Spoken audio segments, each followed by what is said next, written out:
खबरें हैं लाहौर से, वकला कन्वेंशन बहुत कामयाब, बहुत बड़ी तादाद में वकला की शिरकत और बहुत ज़बरदस्त तकारीर। लगता है कि वकला कम्युनिटी ने फ़ैसला कर लिया है कि अब वो तहरीक चलाएँगे। Justice Mansoor Ali Shah chief justice बनेंगे और ये जो आइनी तरामीम के नाम पर एक ऐसा निज़ाम मुसल्लत करने की कोशिश की जा रही थी जो माशाअल्लाह से भी बदतर था, उसको हर मकाम पर रोका जाएगा, हर लेवल पर रोका जाएगा।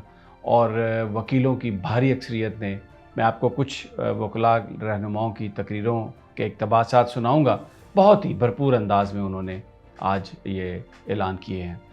दूसरी जानब इलेक्शन कमीशन ऑफ पाकिस्तान अपनी ज़िद पर अड़ा हुआ है। सुप्रीम कोर्ट के अहकामात के बावजूद उन्होंने मखसूस नशिस्तें PTI को देने से मना कर दिया है। आज तीसरा इजलास था, लेकिन उसमें ड्रामाबाजी ये की जाती है कि कुछ वकला को बुला लिया जाता है और वो आके ये बताते हैं कि जनाब, क्योंकि इंट्रा पार्टी इलेक्शंस PTI के तस्लीम नहीं किए गए, क्योंकि PTI का तंजीमी ढांचा नहीं है, पार्टी का ढांचा नहीं है, इसलिए मखसूस नशिस्तें कैसे दी जा सकती हैं। जबकि यही वो सवालात थे जो इलेक्शन कमीशन के, यही वो इबहाम थे जिसके बारे में उन्होंने 8 जजेस को चैम्बर में दरख्वास्त दी थी।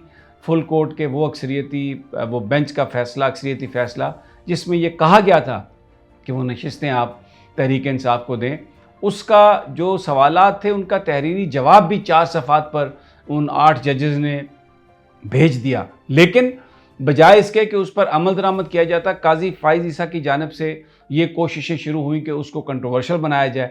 डिप्टी रजिस्ट्रार से एक नोट पुटअप करवाया गया और ये कहा गया कि जनाब, ना तो फ़रीक़ैन की कोई इतला दी गई, ना कोई काज लिस्ट जारी हुई, ये डायरेक्टली अपलोड कर दिए गए ताकि इबहाम रहे।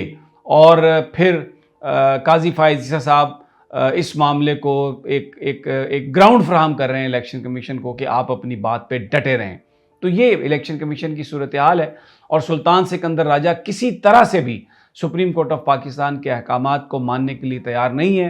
8 जो जजेज़ हैं उनके जो हदायत हैं उसकी रोशनी में वो तहरीक इंसाफ को मखसूस नशिस्तें देने के लिए तैयार नहीं है। ये बड़ी स्टोरी है।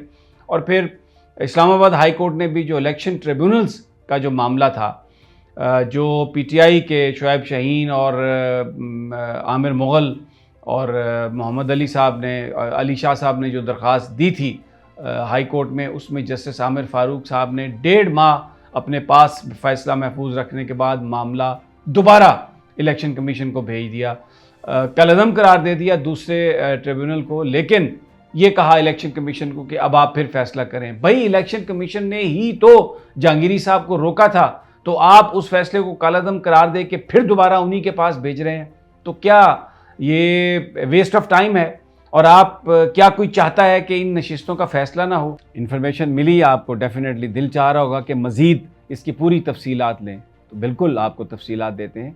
ये जो लिंक है नीचे, इस पर क्लिक करें, पूरी वीडियो आपको मिलेगी, कोई तशनगी नहीं रहेगी, सारी इन्फॉर्मेशन है। और अगर फिर भी आप कुछ सवाल हमसे करना चाहते हैं तो इनबॉक्स करें, नीचे हमें सवाल भेजें, उसका भी जवाब आपको देंगे।